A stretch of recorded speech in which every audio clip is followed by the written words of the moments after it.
In the days of our horde, Moab was subdued under the hand of Yisrael, and the land had rest 80 years. Judges chapter 4. And the children of Yisrael again did that which was evil in the sight of Yahweh, when our horde was dead.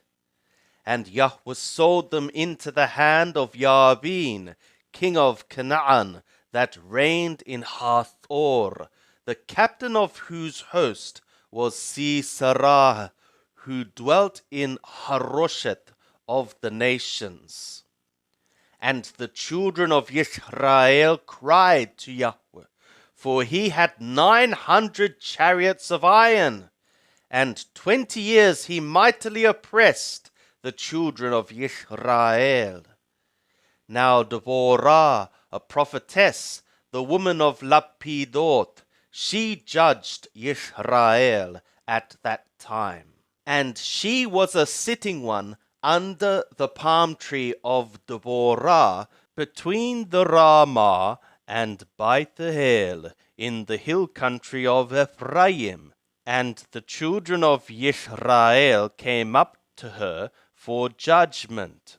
And she sent and called Barak, the son of Abinoam, out of Kadesh Naphtali, and said to him, Hath not Yahweh, the God of Israel, commanded, saying, Go and draw to Mount Tabor, and take with thee 10,000 men of the children of Naphtali and of the children of Zabulon, and I will draw to thee to the river Kishon Sisera, the captain of Yabin's army, with his chariots and his multitude, and I will deliver him into thy hand.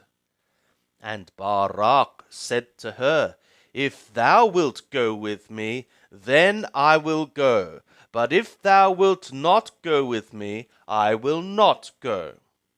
And she said, I will surely go with thee, notwithstanding the journey that thou takest shall not be for thy honor. For Yahweh will sell Sisera into the hand of a woman. And Deborah arose and went with Barak to Kadesh. And Barak called Zabulon and Naphtali together to Kadesh, and there went up 10,000 men at his feet, and Deborah went up with him. Now Chaber the Qeni had separated himself from Cain, even from the children of Hobab, the brother-in-law of Moshe, and had pitched his tent as far as the oak in Thananim, which is by Kadesh.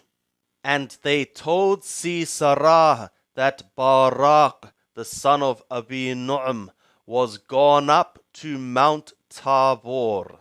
And Sisera gathered together all his chariots, even 900 chariots of iron, and all the people that were with him, from Harosheth of the nations to the river Kishon. And Deborah said to Barak, Up, for this is the day in which Yahweh hath delivered Sisera into thy hand. Is not Yahweh gone out before thee? So Barak went out from Mount Tabor, and 10,000 men after him. And Yahweh discomfited Sisera and all his chariots and all his host with the edge of the sword before Barak.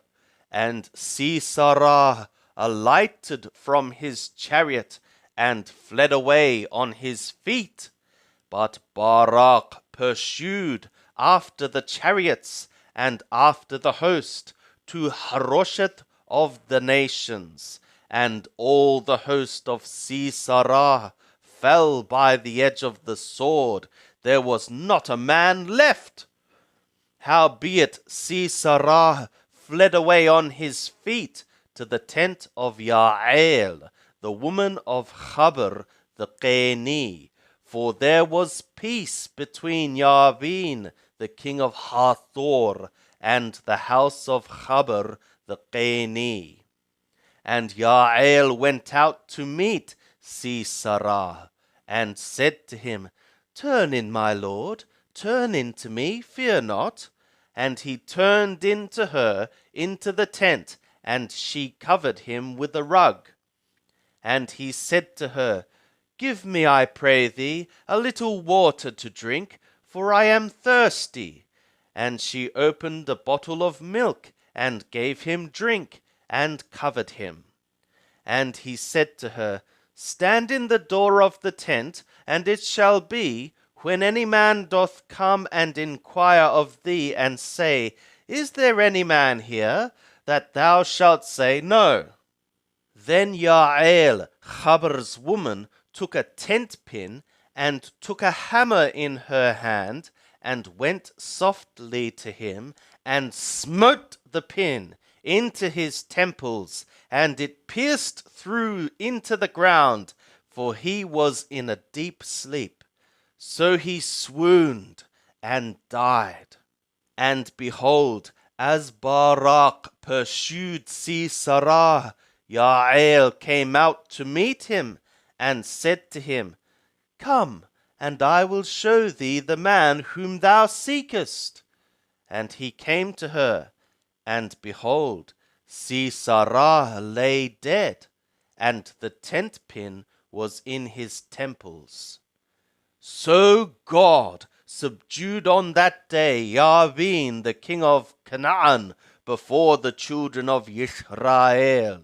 And the hand of the children of Israel prevailed more and more against Yabin, the king of Canaan, until they had destroyed Yabin, king of Canaan. Then sang Deborah and Barak, the son of Abinoam, in that day.